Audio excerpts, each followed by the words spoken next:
Hello hi guys, आज से मैं एक न्यू कोरियन ड्रामा स्टार्ट करने वाली हूँ जिसका नाम है अ सॉप फॉर किलर्स। ये एक मिस्ट्री थ्रिलर सीरीज है। एपिसोड स्टार्ट होती है एक अनाउंसमेंट से, जहाँ पर एक आदमी माइक पे बोलता है आज शाम 6 बजे तक फायर अलार्म ट्रेनिंग स्टार्ट होने वाली, जिसकी वजह से यहाँ के रेसिडेंट्स को थोड़ी प्रॉब्लम हो सकती है। ये ट्रेनिंग उन लोगों के लिए है जिनको नेशनल डिफेंस के लिए ट्रेन किया जा रहा है। वो व्यक्ति बोलता है अगर ट्रेनिंग के टाइम पर तुम लोगों ने इस एरिया पे एंटर किया तो तुम्हारी जान को खतरा हो सकता है, तो जितनी जल्दी हो सके इस एरिया को खाली कर दें और किसी सेफ जगह पर चले जाएं। हमें कुछ लोग दिखते हैं जो एक घर की तरफ आते हुए हमें दिखते हैं गन के साथ। दूसरी तरफ हमें एक गाड़ी में एक इंसान दिखता है जिसका नाम संजू होता है, जो राइफल लेकर के उस घर के तरफ ही निशाना लगा के बैठा हुआ था। उसी वक्त वो सामने वाले घर के तरफ बुलेट फायर कर देता है। अब वो बुलेट एक लड़की जिसका नाम जंग जियन था उसके बगल से होकर के गुजरती है और एक फोटो फ्रेम को हिट करती है जो उसके फैमिली फोटो फ्रेम थी। घर के अंदर हमें और एक लड़की दिखाई देती है जिसका नाम मिनहाई होता है और वहीं पे हमें जोंगमिंग नाम का एक लड़का भी दिखाई देता है जो जमीन पे गिरा हुआ था। जियान देखती है उसके सामने एक गन पड़ी हुई थी, तो वो उस गन को लेने के लिए आगे बढ़ती है तो संजू दोबारा से गन फायर करता है और वो सामने रखी हुई गन सोफे के नीचे चली जाती है। जियान बहुत डर जाती है। तभी उसे अपने अंकल की बात याद आती है। फ्लैशबैक सीन में हम देखते हैं उसके अंकल जिनमैन ने उसे एक बात बताया था, अगर तुम्हें बुलेट को अवॉइड करना है तो तुम्हें ब्लाइंड स्पॉट को अच्छे से यूज करना होगा। वो दोनों मिलकर एक मूवी देख रहे थे जिसमें उसके अंकल उसे बताते हैं कि इस मूवी का कैरेक्टर ब्लैंक स्पॉट को यूज करके अपने आप को बचा रहा है, इसीलिए एक भी बुलेट उससे हिट नहीं कर पा रही है। फिर उसके अंकल कहते हैं हम लोग अपने आँखों से बहुत सारी चीजें क्लियरली नहीं देख सकते हैं, कुछ चीजें ऐसी होती हैं जो हमें बहुत ध्यान से देखनी पड़ती हैं और हमेशा हमारे आजू बाजू ऐसे ब्लाइंड स्पॉट होते हैं और हमें बस उन्हें ढूंढना होता है। अगर तुमने ऐसे किसी भी ब्लैंक स्पॉट को ढूंढ लिया तो तुम किसी भी फाइट में सर्वाइव कर सकते हो। अपने अंकल की बातों को याद करके जियान इधर उधर कुछ ढूंढने लगती है जिससे वो यूज कर सकती है। वहाँ उसे कांच के टुकड़े दिखते हैं जिससे उसे एक ब्रूम स्टिक में बांध देती है। इधर संजू को दिखाया जाता है, वो समझ नहीं पाता है कि जियान अभी क्या करने वाली है।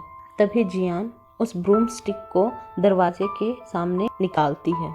संजू को ऐसा लगता है कि जियान उस मिरर के थ्रू उसे देखने की कोशिश कर रही है कि वो कहाँ पे है और कितनी दूरी पे है। जियान ऐसा नहीं कर रही थी, बल्कि वो देख रही थी कि बुलेट किस डायरेक्शन से आ रही है। वो स्टिक को अलग अलग एंगल पे रखती है जिससे उसे पता चल जाता है कि बुलेट लेफ्ट साइड से आ रहा है और बहुत दूर से आ रहा है। ये सब देख करके वो फ्रिज के ऊपर चढ़ जाती है। संजू समझ गया था कि वो ऊपर से कूदने वाली है। जियान 3 के काउंटिंग पे जंप कर देती है और उधर से संजू भी बुलेट फायर कर देता है जो जियान के ऊपर से चली जाती है। सोफे के पास पहुंचकर वो गन निकालने की कोशिश करती है पर वो गन निकल ही नहीं रहा था, इसलिए वो सोफा उल्टा कर देती है और उसे दिखता है वहाँ बड़ी राइफल रखी हुई थी। वो उसे उठाती है और एम करती है और हमें एक शूट की आवाज सुनाई देती है।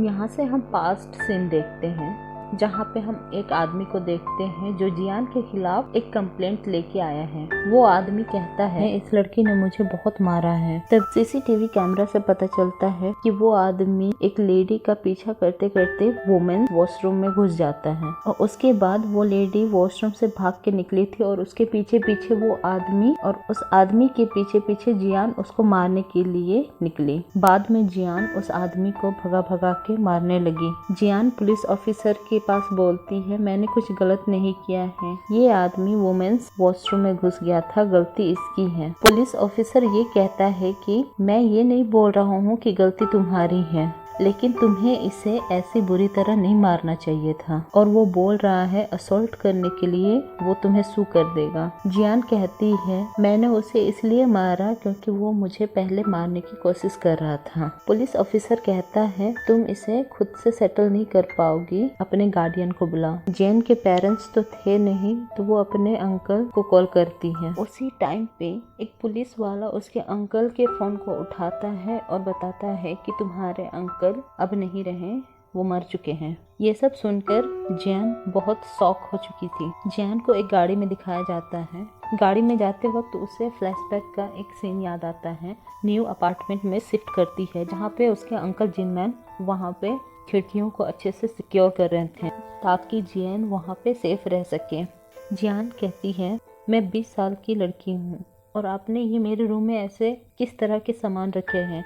जिनमैन कहता है, ये क्लोजेट मैंने बहुत ही सोच समझ करके लाया है और ये आयरन का बना हुआ है और ये एक बुलेट प्रूफ क्लोजेट है।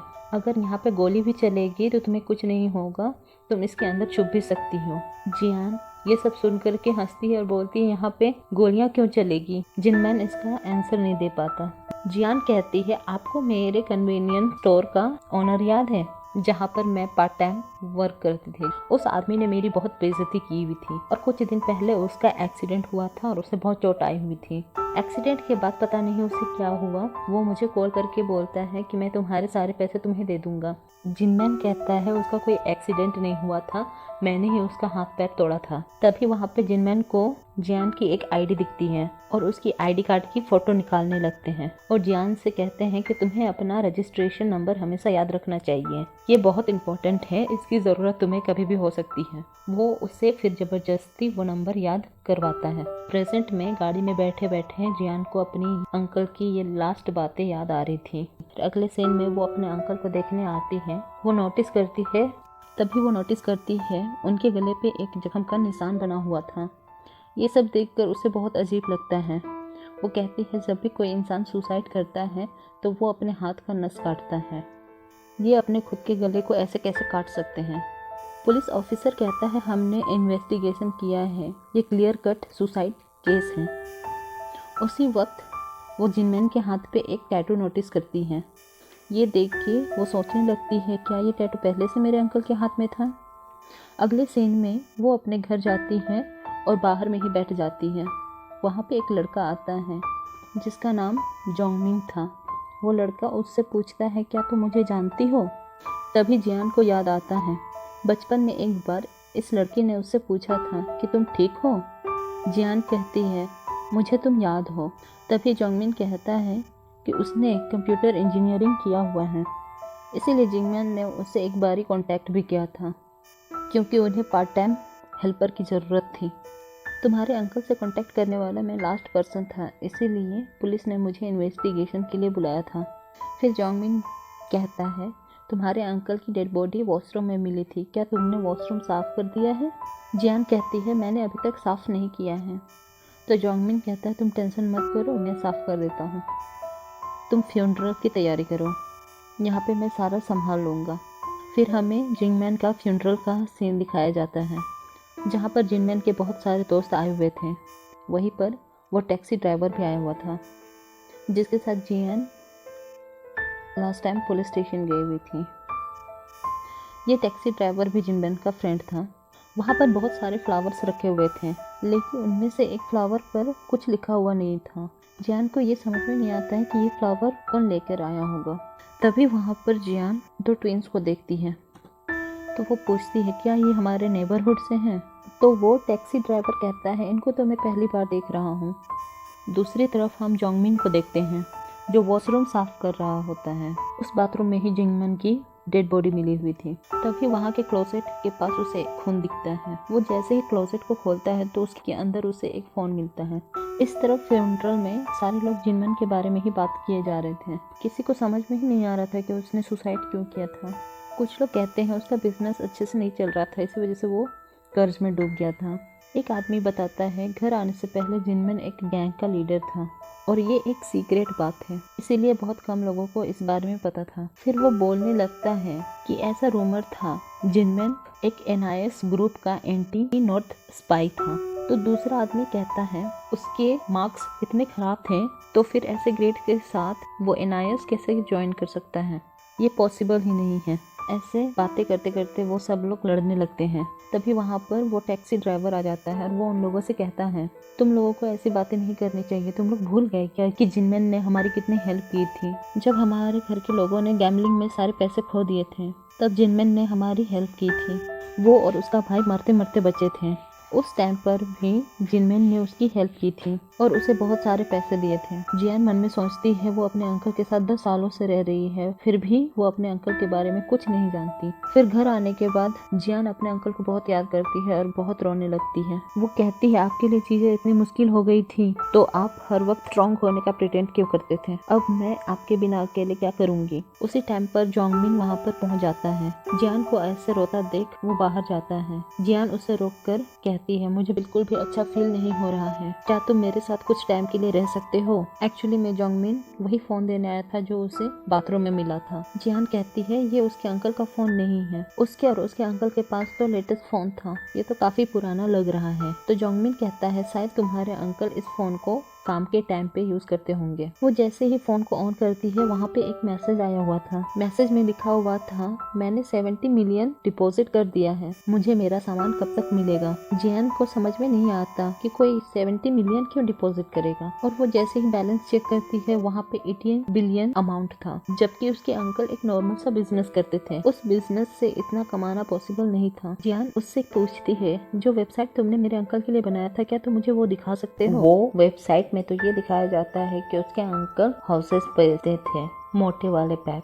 जियान को समझ में नहीं आता है हाउसेस बेचकर इतने सारे पैसे कैसे कमाए जा सकते हैं। तो जोंगमिन कहता है शायद इस वेबसाइट को एज अ फ्रंट किसी और वेबसाइट के लिए यूज किया जा रहा हो। जैसे ही वो वहाँ पे चेक करता है उसे अंदर में और एक वेबसाइट मिलता है और उस वेबसाइट का नाम मर्थ हेल्प था और इसी नाम के टैटू को जियान ने अपने अंकल के हाथ में देखा था। वो लोग जैसे ही उस वेबसाइट के अंदर जाते हैं वहाँ पे बहुत सारे वेपन्स की फोटोज वगैरह थी, यानी कि ये एक इनलीगल वेबसाइट था। जो वेबसाइट दिख रहा था वो इस वेबसाइट के लिए एक पैसेज वेबसाइट था और यहाँ पे वेपन्स बेचे जा रहे थे। ये सब देख के जियान एकदम से शॉक हो गई थी और उसे कुछ भी समझ में नहीं आ रहा था। और उसी टाइम पे एक नोटिफिकेशन आता है कि मैंने पेमेंट कर दिया है तो मेरा ऑर्डर कब तक शिप कर रहे हो? तो जियान मैसेज में रिप्लाई करती है कि हम कोई इधर से शिपमेंट नहीं कर सकते हैं और ये शॉप बंद हो चुका है और हम आपके पैसे वापस कर देंगे। तभी सामने से रिप्लाई आता है क्या जिनमैन मर चुका है? अगर जिनमैन मर चुका है तो तुम भी मरोगी जियान। ये सब देख करके वो दोनों डर जाते हैं। उसी टाइम पर दरवाजे पर बेल बजता है और पता चलता है दरवाजे में एक लड़की है जिसका नाम मिन्हाय होता है। जियान उससे कहती है मेरे अंकल घर पे नहीं है, तुम बाद में आना। तो मिन्हाय कहती है इसका मतलब तुम जिनमैन की नीज हो,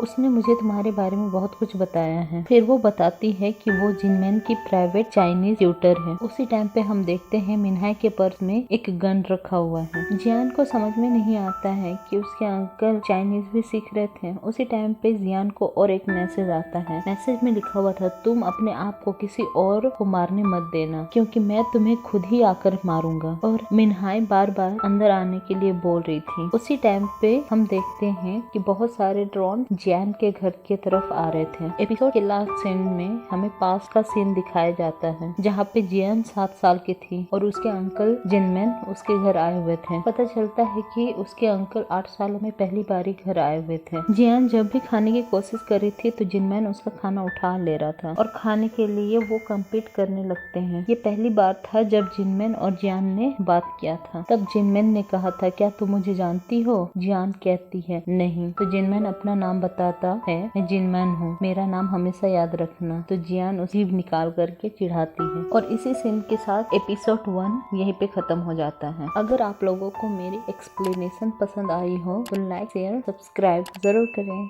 थैंक यू फॉर वॉचिंग।